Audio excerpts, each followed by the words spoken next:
So you're with Mark and Diane Real Estate News and Views, and we're going to go through the offer process, Mark, kind of step by step and how negotiations and what a buying and a selling agent kind of do.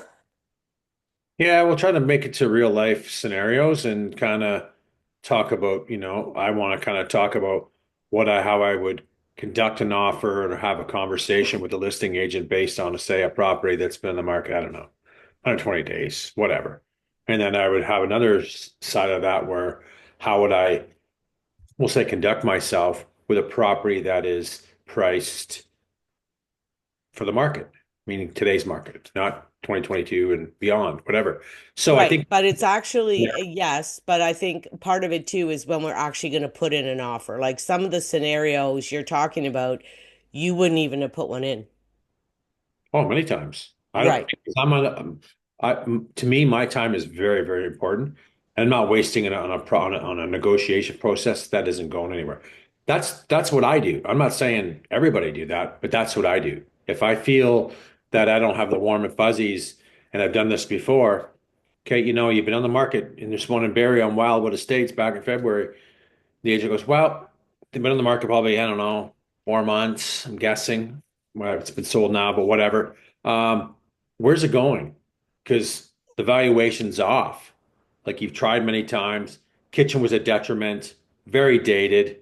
Just you had good area. Anyway, well, I think I think you should try. No, I'm not trying. Thanks. And we didn't go on because I knew the negotiation process wouldn't go anywhere. Yeah. If I have a call on the other side of that, Diane, here's how I'm into this now. So if you were the listing agent, sorry, you're the buying agent that calling me on the same property and go, hey, Mark, my clients like the property, but we've noticed it's been on the market for 4 months now. Kitchen's a problem, very dated. What can you tell me about it? And I'd probably say, well, Diane, you know what? Yep, I have a seller set on a price, or I've tried my hardest to show them the comparables and make them understand, but they're not listening.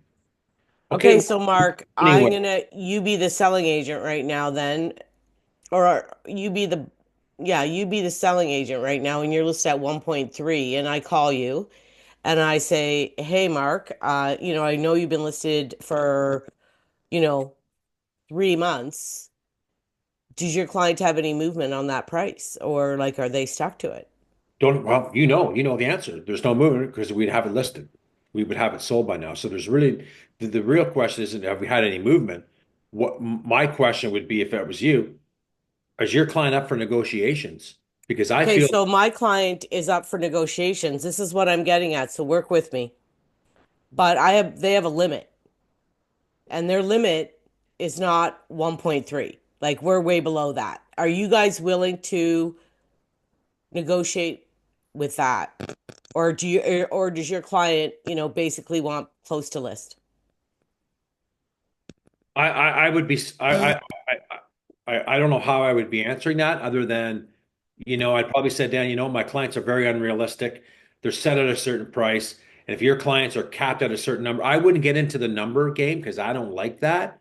Because I don't like the calls that I get sometimes from agents going, oh, well, hey, Mark, what number are they expecting? So I just kind of No, blow I that. get mad at that, but I don't like that either. But I get my clear. thing is if my limit's 1.1 Then and you you're tell me that's 1.1. You say, and Mark, you're my well, call, because I'm not giving away my number yet. well, okay. I would ask you though. I would ask you in a sense, where's it going? If I'm telling you my client's kind of, a seller that's back in 22 year and he's unrealistic, there's the answer. Right. I would I So would if I I wouldn't go know, back and forth on this number stuff. I wouldn't even go but there. if I know as an agent that my client's limit's 1.1 and you tell me they're pretty stuck on their price, there's kind of You move not on. even, there's no use in going forward. There's no use in going forward. And there's a lot of listings on the market that have continually been at those higher inflated prices.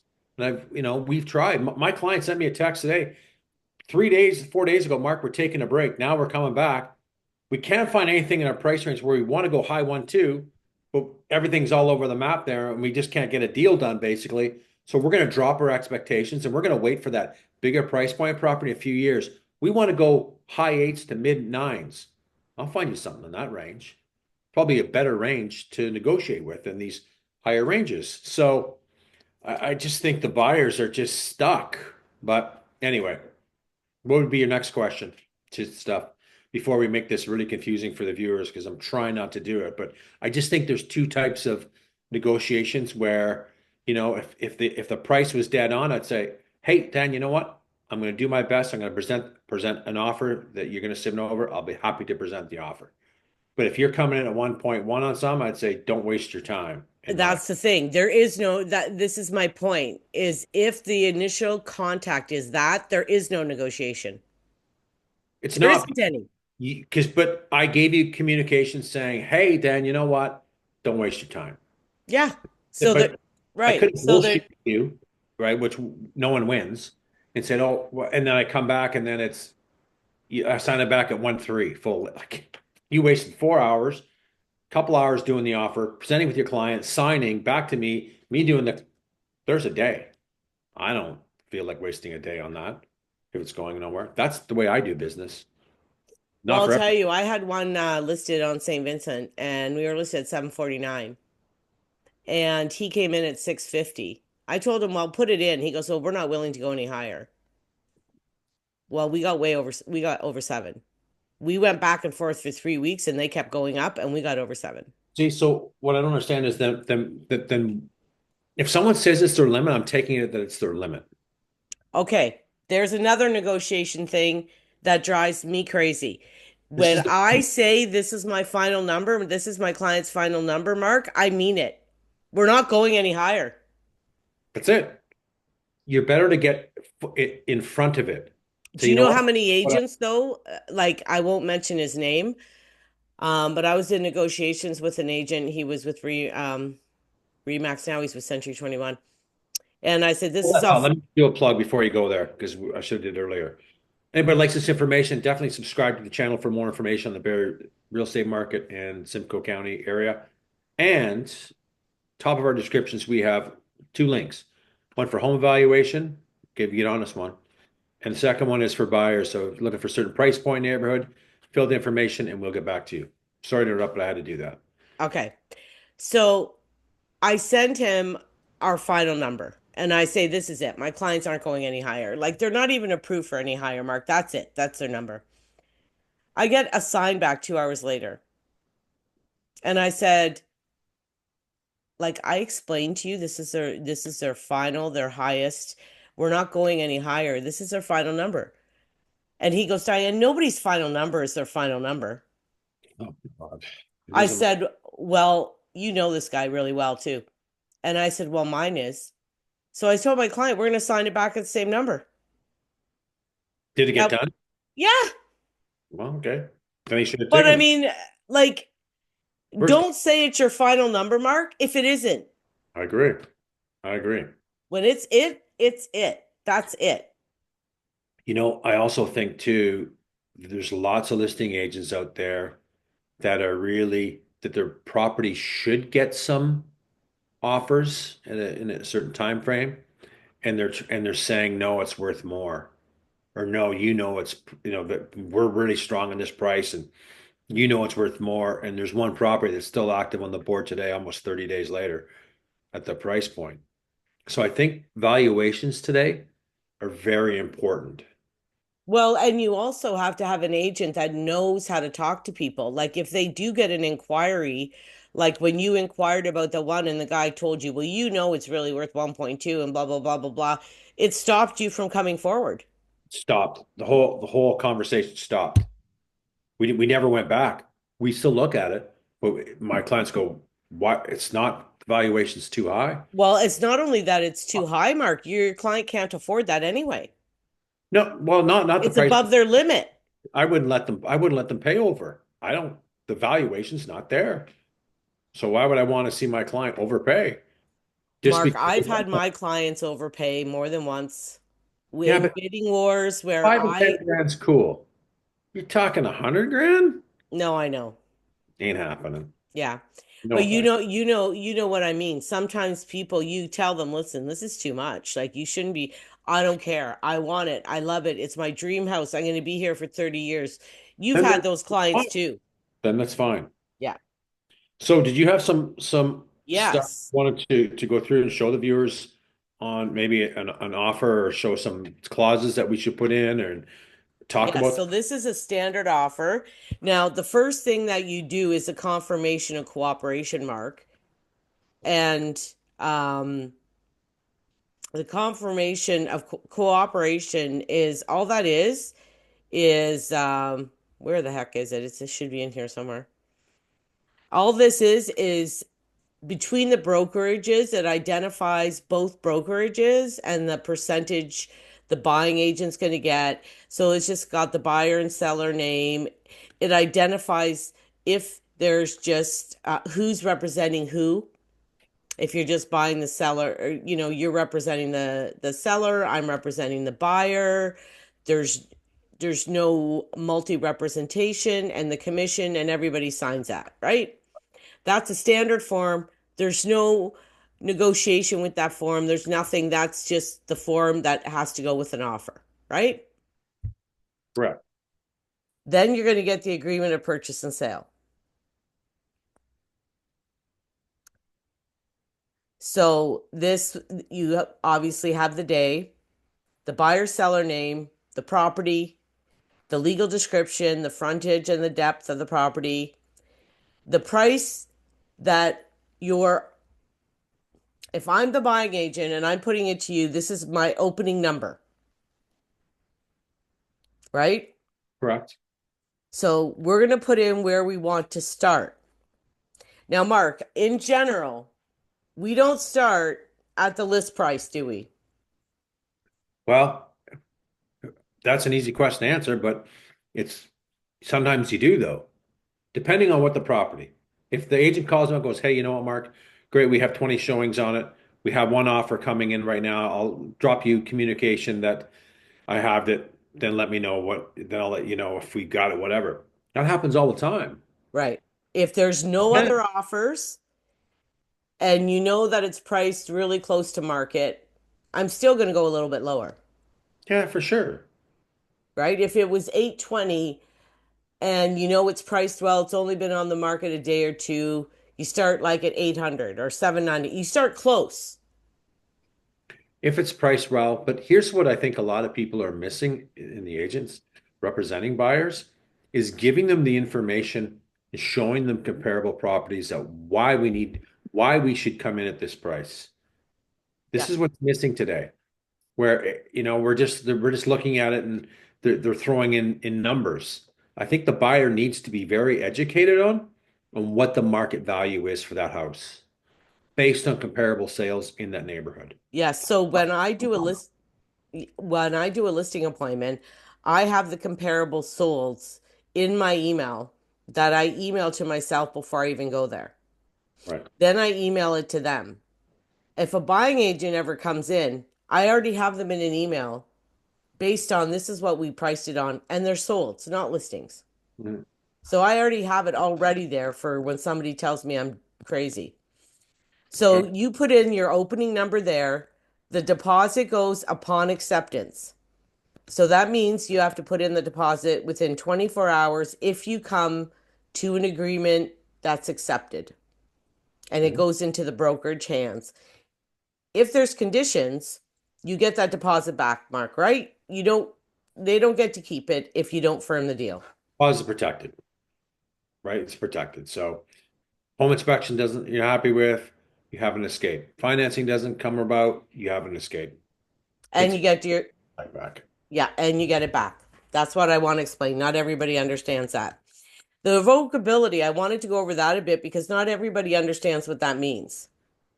So the irrevocability, if I'm the buying agent and I'm sending Mark an offer, this number and everything, all the terms in there are can be accepted. And let me say I'm going to put 9 o'clock tonight, Mark.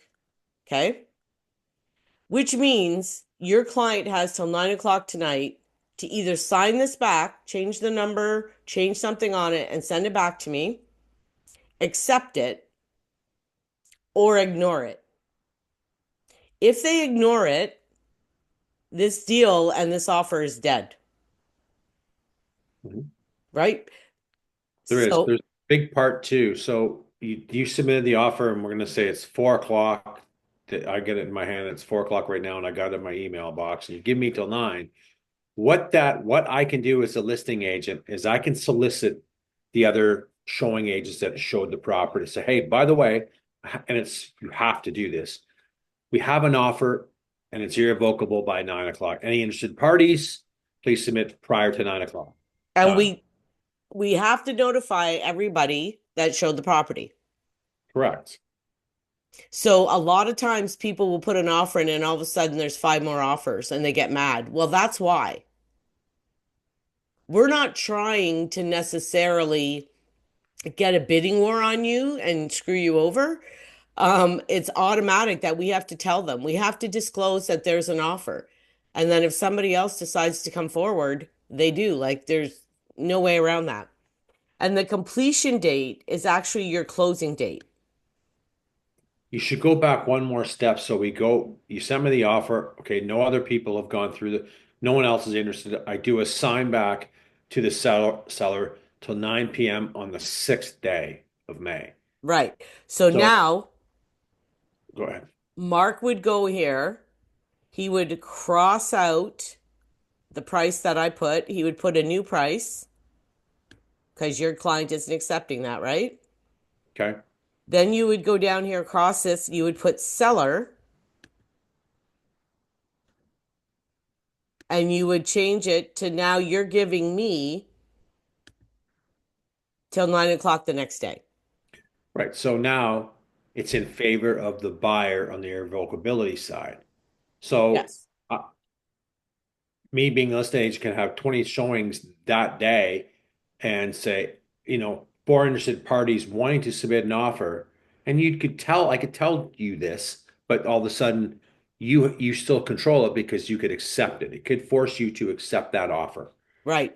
And So the fact when you're, that you lose it, that it's you sign every time we sign it back and forth, it goes flips to the irrevocability in favor of the buyer, in favor of the seller. that's right. So right now, I could, as the buyer, I can accept this offer. You can't look at any other offers. You can't do anything. I've accepted your terms. It's over. Right. If I don't accept your terms, I change the price again, Mark, and I say, and I send it back to you.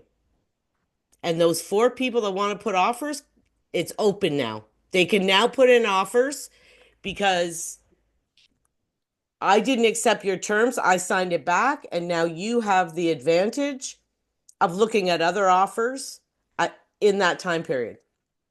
Right. And if you don't accept mine, and mine's still the best, you can still sign it back. You What's know that what I again? mean? Well, Say you it. could look at three or four other ones and still decide to keep working with me. If you sign it back to me, though, Yeah. for sure. But now I'm going to tell you, okay, Diane, uh, great. Three of those people that wanted to put off for them, three of them are submitting something. I'm going to keep you updated. Yeah. Okay, Mark's got three other offers now, 2 hours later. I'm calling you and saying, hey, by the way, I have three offers now. Do you want to make any changes on your offer? Yes. Because It, now I'm in a bidding war and now, so there's risk involved in doing the sign backs is where I'm going at times. In this market, you're pretty safe. But if a property is priced for the market today, there is risk of losing it, especially if it shows well. Shows yes, well, great presentation, priced properly. There's a lot of buyers out there waiting for those properties to come forward. And when they they are. come forward, guess what happens? They get attention. Yeah. So that's what happens. So, I don't like signing back like that. If I know it's priced properly and my clients like it, we should accept that offer that they sign back because Well, now we're giving them time and opening up the gates for more offers. Is it worth a couple $1,000? No, it's not. you This know what the other thing, Mark? How many times do we end up if going back and forth verbally? we a lot of times, yeah, but I wouldn't be racing to go back verbally with you at all. I wouldn't. If this property is priced fair for the market and shows extremely well, and there's a bank of showings lined up for the next day, and potentially four offers coming in tomorrow, I wouldn't be going back and forth. Sorry, Diane, ain't happening. That'd be me.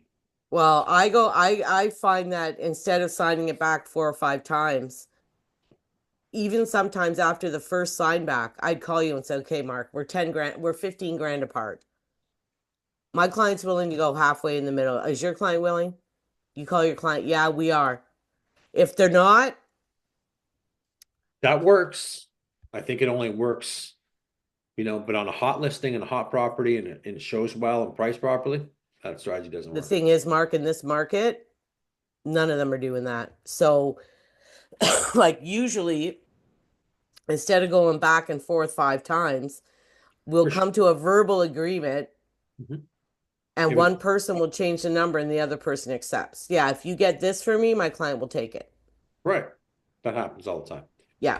Why don't we go through some conditions? Because we're spending a lot of time on this. I think maybe we should get to the bread and butter and kind of go through some conditions and just see. Well, the only thing I was going to add about this is the completion date, the closing date. And I was saying to you this morning, the two big things with negotiations for me is time and money. Some people want a long closing, some people need a short closing because they have nowhere to live. So, the closing date and the money are really the two big sticklers when you get down to it. Mhm. The chattels included. Chattels are things that come with the house, the fridge, the stove, the washer, dryer, and they all have to be in good working order. There'll be a clause for that, you'll see. Excluded is anything that's attached that um, somebody wants to take with them, right? Your light fixture could be a TV mount. Yep. Rental items, usually a hot water heater is standard. Everybody almost rents that. Yeah. Furnaces and ACs also could be rented, but we don't want those, Mark. Mm-mm. And there's no HST on a resale. The rest are just standard clauses, right? Yeah, we won't go through them.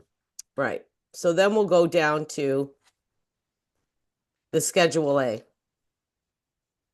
Now, the first clause on every single offer is the buyer agrees to pay the balance of the purchase price, subject to adjustments. And this is that you actually, so if you put a $50,000 deposit, that goes towards the purchase price, right? And then you agree to pay the balance. Well, of course, you agree to pay for the house. So that's the first clause. It's in every single thing. These are the conditions. So the offer is conditional upon the buyer arranging at the buyer's own expense a new first mortgage and home insurance, the inspection of the property by a home inspector, and obtaining a report satisfactory to the buyer in the buyer's sole and absolute discretion. That's a big deal, Mark. Well, for sure. So you can, if there was a missing a doorstop, okay, you know what? There's my escape. I'm not happy with the report. Doesn't have Yeah, to be specific. It can be anything. it could be anything, and it's in the buyer's sole and absolute discretion. So the seller can't go and say, oh, that's ridiculous, Correct. right? It doesn't matter. Yeah. Um, the buyer solicitor approval of the agreement of purchase and sale. Now, we all don't do that all every time. You don't get a lawyer to approve every single deal, do you? No, but depending on if it's a unique property, I always put in. If it's just a residential one, pretty easy. I'm not putting it in. I'm just No, not. right. But one thing I think we should be putting in more for sellers today, sorry, buyers, is an appraisal clause I because know. we're seeing some deals not closing because the valuations are coming in lower. And if Yes. anyone's putting above 20%, there has to be an appraised on the property. So Yes. you're paying for the appraisal, lender's getting, qualified appraisal to go out and do an appraisal, get the report back in 2 and 3 days. What happens if it comes back lower than the market value? Sorry, not the value on the purchase agreement. They sometimes would have to pay more money, and if they don't have it, you're in trouble. You're in trouble. So be careful with that today, Hmm. because a lot of properties out there that are way overpriced, and some sucker, I'm going to say, will come and give them close to it or whatever, and then the property doesn't appraise. This is a rare case, but it's happening. It's happening. So you have to protect that buyer. And if it was me doing that, I'm okay with these conditions for 5 days, 5 days. I'd try to do a 10-day. I know they're not going to love it, the listing agent, but a lot of times that appraisal is not getting done in the first 5 days of this purchase agreement. Okay, so this is another thing I want to explain. The buyer gives notice in writing to the seller within 5 banking days following date of accepting, excluding Saturdays, Sundays, statutory holidays, that the above conditions have been fulfilled or waived. This offer shall be null and void, and the deposit shall be returned to the buyer in full without deduction. The above conditions are included for the benefit of the buyer, may be waived at the buyer's sole option by notice in writing. Okay. One big thing about this, Mark, is while you're in this 5 day process, and it's 5 business days. So if you get accepted on a Wednesday, it actually will go Wednesday, Thursday, Friday, Monday, Tuesday, Wednesday of the following week, right? Mhm. The seller can do nothing in that time period. He can't look at offers. He can't, like a lot of people say to me, well, Diane, can I still accept another offer or look at offers? And no. No. The seller is now at the buyer's mercy. The house is tied up until that buyer firms or walks away. No. And the seller represents and worlds, chattels, and fixtures as included in the agreement of purchase and sale will be a good working order, free from all liens and encumbrances on completion. When it says that the parties agree that this representation warranty shall survive and not merge on completion, but only apply to the state of the property at completion. What all of this means, people, is that everything has to be in good working order, your fridge, your stove, your washer, dryer, on the day you move in. If it blows up the day after, you're out of luck. I want to make a point too that we just put some brief clauses in here. This is not everything that we put in and that's it. It really is property dependent on what goes in that Schedule A. These have to be in there. Those are the must-haves, I think, depending. There could be more, but let's just say the basic transactions that are residential and pretty easy. Yeah, it's pretty easy to do, Yeah. And right? and this is all about the brokerage and stuff. Now, Yeah. one thing they want two walkthroughs in this one. Mhm. Sometimes we'll do more. Another thing that I think is pretty standard now is do you remember when you got messed up on the water softener? Oh yeah, do I ever? And do you remember when I got messed up on the rental furnace? Yep. So my buyer bought a property, then they call me 2 months later. They're getting a bill from Enbridge to rent the furnace. And I said, the furnace isn't a rental. We only assume the hot water heater. I said, we didn't assume the furnace. Mhm. I called the other realtor who's with our office and he goes, Diane, these are good friends of mine. They would have told me if the furnace was a rental. The furnace and AC were both brand new, $120 a month. Yeah, I know. So the agent, it was a $10,000 buyout, Mhm. and the agent ended up paying 2,000 and the seller paid 8,000 because we didn't assume that rental. Yeah. So I put that in a clause now Yeah, so do I. Yep. that the seller warrants and guarantees that there are no rental contracts or the furnace or the AC, Yeah. Yeah. Or other than the hot water tank. Yeah, I do too. other than the hot water heater. It's, years ago, they were pretty common. I don't see it too much now, but you still see them. People get sucked into those people going door to door and like you're paying for it 10 times over. Well, So, you had the problem with the water softener. yeah, that was a little different. Geez, that's over 10 years where it was a rental and it was my problem. Forgot to put it into the listing saying it was a rental item and it was going to be returned. Didn't have to assume it at all. So they come back for the final walkthrough and the agent calls me up and says, "Hey, where's the water softener?" "Oh, that's a rental. I sent that back." "Well, we want it." "Yeah, but also you didn't put it in the agreement of purchase and sale. You didn't assume it. She didn't write anything about it." So, Okay. okay, you know what? Let's just throw $500 each and we can get them one. Your buyer one's done. I messed up, you messed up. I'm not doing it. Well, guess what happens 18 months later? They You make get a paid. they make a complaint about me misrepresenting the listing. Long story short, Mark has to buy water softener done. Yeah. So it's really important that you're asking your sellers these important questions. And So, as sellers people, let us know, like, if you have rental, like I've asked and people don't tell you sometimes. well, I'd be making sure they tell you, or when an offer comes in, hey, they're asking that question could come up, and I'd be really, really enforcing it because look what happens. Well, that's why when I find Yes, if you put it in your conditions under Schedule A, you have to have a conversation about it. right. It's really important. Yeah. Yeah. Anything else you think we could cover off? I think we went through some basic stuff for the viewer, how the process works. Every situation is different, let's be honest. Yep. Do I have agents that I hate working with? Damn right I do. And then I have agents that I love working with. The deals go smooth. Strong relationships are important with others. I think it's very important. I've been in multiple offer situations where the agent said, Diane, I'd rather work with you than the other person, so Right. I'll work with your offer. They don't trust the other person. Yeah, or just, they're difficult. They're You pushy, they're rude. just, no one wants that. So, sometimes, I can be pushy at times with certain things if I think the valuations are off. But now I just get out in front of it now and just say, hey, where's this going? Instead of getting, you know what I mean?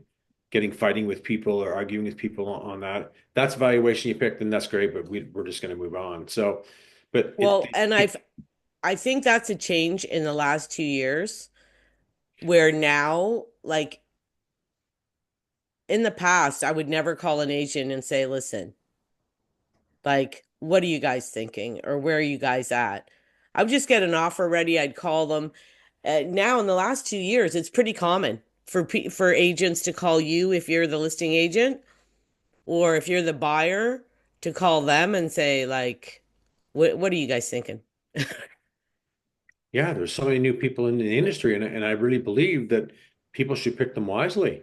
You better know who you're working with today, both on Yeah. the buying side or the selling side. You better have that. You better have a good relationship. Not that, oh, what's your commission? Will you cut it? Because the door knocking guy came by and he said he'd do it for 1%. You want to go with the 1% guy, go with him. Do you know him? No, I don't know anything about him. And why would you put yourself in that position? Right?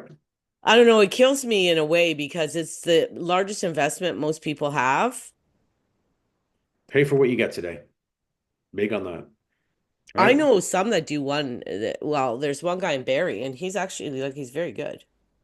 He's great. He's great. And it's Parker. He's good. There's no problem. Yeah. Yeah. Yeah. But but where I'm going is that some of these people just almost do it for nothing, but they're could be destined for sales. They have no experience. A transaction and negotiation can get complicated at times, Well, it's right? And a that lot at relationship times. that we have with other realtors is to our benefit because we Yes. do business with them. Yeah. Transactions have closed. Transactions of negotiations have gone smoothly. Everybody likes a smooth negotiations. I'm no different, right? We've Yeah. been, we've been on both sides of the fence where you just can't wait till the deal to get done. And I'm in one right now that's a goddamn disaster, and I can't get any information. I'm going, this is the worst experience I've ever had with an agent out of 15 years. I Well, was, the one that I sold in Innisfil on Benson 3 or 4 years ago, Mark, we were getting offers, signing back, and then never hearing again. yeah, 4 times that happened, 4 different agents. We sign back and then they're gone. They're not answering me. They're not yeah, replying to anything. My client's like, Diane, what's going on? I'm like, listen, I don't even know what to tell you. Like, yeah, never had that happen before. yeah, I'm 4 times. yeah. I know. Anyway, Toronto guys, but I mean, I don't understand. If you put an offer and you spent your time, why wouldn't you answer me at least? Say, okay, listen, my client's not interested. something, but Something. pick your agent wisely, pick a couple, interview them, go through the motion. Yep. Bottom line. And Again, I'm a big believer in working with agents in the local communities because they know the areas. They know Yeah. the community. They know what's going on. How many times we go, oh God, oh, my house is backing on land, on green space.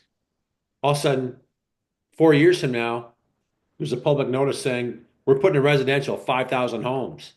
Meanwhile, that buyer thought it was green space. We'd know what's going on. Yeah. Make one phone call, whatever. We could figure that out. A lot of people don't do that. No, they're doing that on Winchester right now, right? There's that huge subdivision off Mapleview right behind them. But even 10 years ago, we knew something was, and I showed them, Yeah, yeah, this isn't going to be, this is farmland now. It's going to be residential. yeah, Trust me. yeah, So you can enjoy the time now, but it is you're going to have neighbors. Just can't tell you when. yeah. Right. So anyway, okay. See ya. See ya.